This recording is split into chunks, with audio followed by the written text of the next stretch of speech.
All right, welcome to the second course video for the song Lavish from 21 Pilots and their 2024 album Clancy. I'm musically malnourished, and you're on my journey to go deep and wide in discovering new music and artists. In these videos, we do a deep dive into the lyrics and meaning behind the music. A lot of good stuff in here to talk about, so let's get started.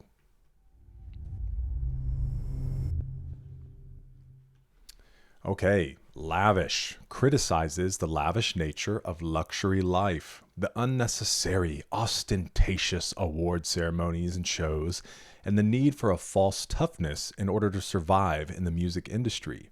In the music video, Tyler and Josh wear outfits reminiscent of the ones they wore to the Grammys in 2017. I did see the music video. That's over on Patreon. And I did mention their suits from the Grammys, illustrating the shift the band experienced after receiving immense fame and success.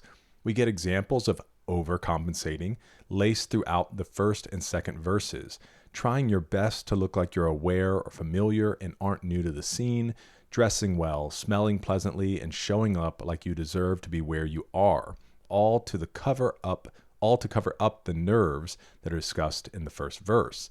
The premise of the song either speaks to fans and newcomers about the 21 Pilots concert culture or speaks to aspiring artists about the type of attitude and demeanor needed to carry yourself in order to put on a show. The track alongside the other songs in the album was leaked. Boo. All right, we'll have to check out some of these live performances too. I have a lot of live performances to get to from the album. We've been focusing on the music videos, but maybe we'll do like one mega video with live performances from everything.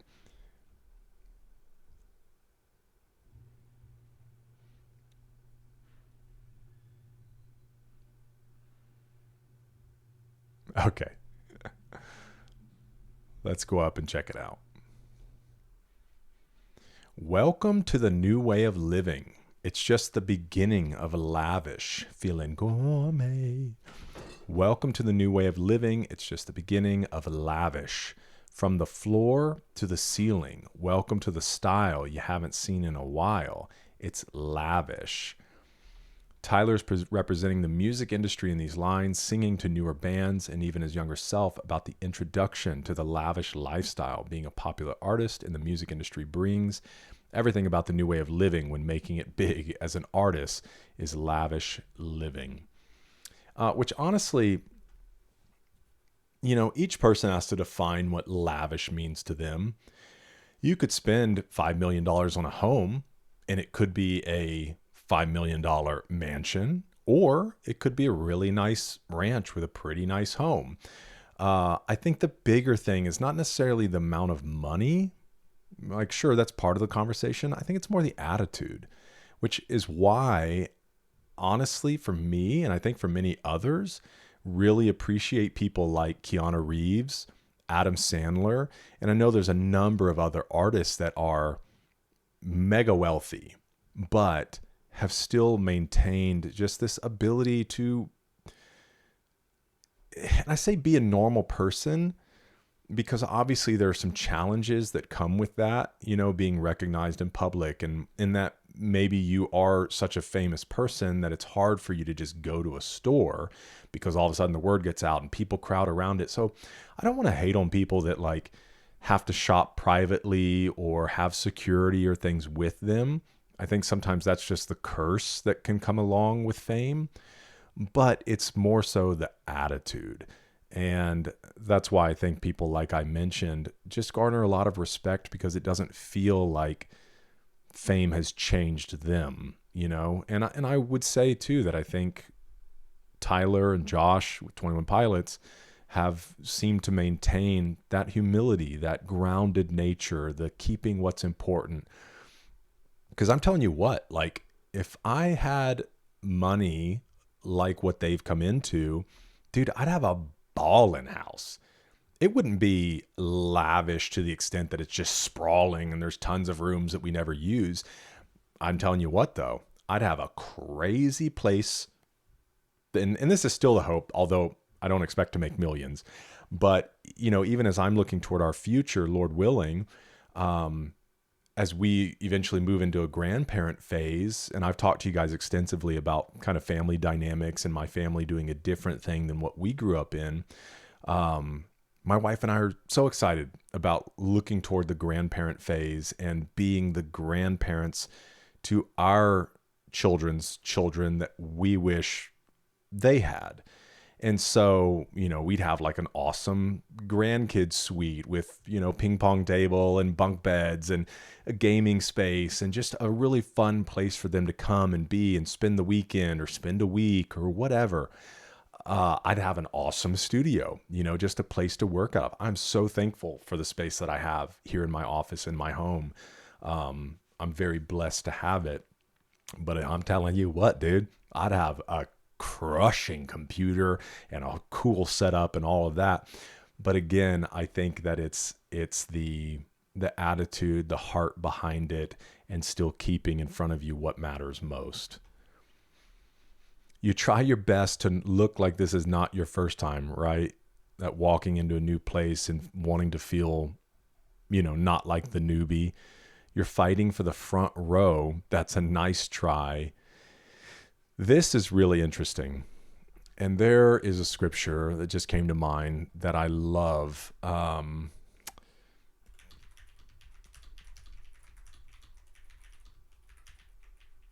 Which is its own bar. Let's see. Okay. Luke chapter 14.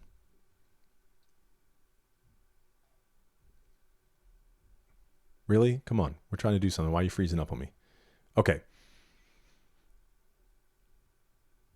Look at this. This is beautiful. Luke 14, we'll start in verse 7. Obviously, this is Jesus teaching. Now, he told a parable to those who were invited when he noticed how they chose the places of honor, saying to them. So, Jesus is at a place and he notices, so he sees this attitude that's being spoken of here. Fight for the front row, or try to get a place on the front row. In a way, it's like this place of esteem because you don't want to look like the new person, so get on the front row. And so when he's noticing this same attitude present, he says, when you are invited by someone to a wedding feast, do not sit down in a place of honor, lest someone more distinguished than you be invited by him. Look at this. Gosh, this would feel so bad. And he who invited you both will come and say to you, give your place to this person. And then you will begin with shame to take the lowest place. So don't try to take the place of honor. Don't put yourself forward like, oh, I'm the honored guest here. Because then when somebody more honorable than you comes in, they're going to have to come say, hey, can you move? And then you feel like a dummy. But here's the attitude he says to live with. But when you are invited, go and sit in the lowest place, so that when your host comes, he may say to you, friend, move up higher. Then you will be honored in the presence of all who sit at the table. For everyone who exalts himself will be humbled, and he who humbles himself will be exalted. So here's the thing too. It's a motive, right? It's not like, ooh, I'm tricky. I'm going to take the low seat. Then everybody will hear how awesome I am when they invite me to the higher seat. That's not what he's saying. The whole point is, don't exalt yourself. Humble yourself. And then you can be surprised at the moments that it's like, hey, come sit on the front row. And you're like, okay. And so, we've talked about false humility too. That would be the false humility, is you're like, no, I'm just going to take the low seat. Even though in your heart, you're like, I deserve more. I deserve better. They're going to notice me. That's the false humility. That's gross. But I just love that he's saying, because it really is in industries and in your workplace, in all arenas of life, there are people fighting for the front row. It's just like, dude, relax, humble yourself, and don't make everything such a fight or having to be noticed, having to be seen. So yeah, you're fighting for the front row. That's a nice try. You're looking real nice, smelling like worth, right? That was such a standout line. It's this idea. It's like, I don't think there's anything wrong with taking pride in the way that you dress or the way that you look or the way that you smell. I think those are perfectly normal things. But if you take only your self-worth from those things, that's a dangerous place to live. But I think feeling good about like, oh, I like smelling nice. I like looking. Everybody likes to, well, maybe not, but it's nice to dress up from time to time, you know? So I think it's constantly having to recognize really the heart, the motive behind these things. But if you think you're better than everybody else because you smell like worth, you walk like you deserve it, it's that entitled attitude. If your feet are hurting, that's when you know you brought the right equipment to put on a show. That's obviously speaking about shoes, you know, beauty is pain type thing. Let it flow, let it show, shine. Okay, then we repeat the chorus.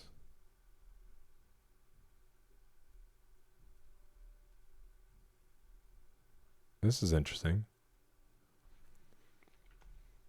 On October, Tolo Palmini, co-producer of the song, shared a reel on his Instagram where he went into the production details of the track, and the first thing he mentioned was that the lyrics sung in this part of the song are not actually 1-2 whistle.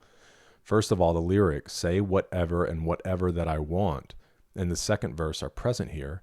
Secondly, a reversal of the lyrics, I want some peace, can be heard. Wow, I didn't catch that. Meany said this was a mistake that happened while trying to hit the Capri Sun line. Should also be noted, this part was sung by Paul Meady himself. Wow, okay. Insight. Got that penny loafer squeak across linoleum, obviously, just again, speaking of lavishness. Big flex, complex, Napoleon. So you got a Napoleon complex, right? Small guy, big head. I say whatever and whatever that I want, which is a compensation line. I say whatever and whatever that I want. I like the way he enunciated this too. Sip a Capri Sun like it's Dom Perignon. I'm talking tough happily. I wonder what this has to say. Dom Perignon is a luxury champagne brand, while Capri Sun is a kid's fruit juice. This line criticizes the habit of show business and celebrities to exaggerate things excessively, with Tyler inferring that popular artists in the music industry aren't the hotshots they believe they are. Obviously, we've seen Capri Suns in several videos. Theme about growing up, adult responsibilities, reminiscing childhood, similar to the juxtaposition of expensive vintage champagne and a childhood classic. Always happy when the Capri Suns come out. The Capri Suns. I'm talking tough happily when with someone in front of me, room on the payroll, everyone can live comfortably. I'm coming in hot shot, hypocrisy. NDAs for the folks that talk to me. Yeah, that's that feeling of like, ooh, everything I talk about is big business. So tell your friends that follow bots anonymous. Follow bots are a tactic user across social media platforms such as YouTube inflate their follow counts and feign popularity, usually paid for by money. Narrator accuses the person they speak to of having friends at Follow Bots Anonymous, suggesting their platform is not built on real work, actual fans, signals they're disingenuous, and more importantly, not actually cool enough to hang out with him. Interesting, man. That's crazy. Like paid for friends, essentially, as well. Keep it cool. Keep the mood androgynous. I see your problem is your proctologist. I got both hands on your shoulder while you're bottomless. Oh, gosh. All right. Plenty of people were bewildered about these lines upon the release of the song, with memes about them on Twitter, X, and TikTok racking up hundreds of thousands of views. This is so funny. Shakespeare looking over Tyler's shoulder, copying him. Despite the humor and somewhat absurd nature of what's being said here, let's try to break it down in a slightly more serious manner. Keeping the mood androgynous would mean to keep it neutral or mysterious, since androgyny relates to the idea of someone who presents themselves neither as traditionally masculine or feminine, thus possibly leaving the question around their gender identity.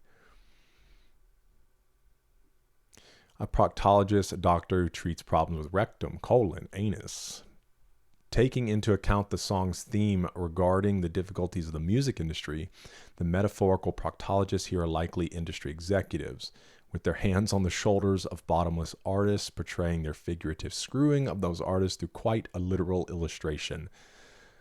21 Pilots are also no strangers to literally going bottomless, collected their 2017 Grammy Award on stage without pants on. Yeah, dude, that line. If I ever make a reel that's like craziest or funniest or most outrageous lines from 21 Pilots, this one's going in there.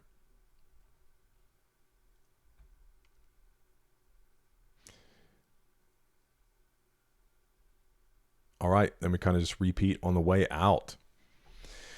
Well, that was one for the ages.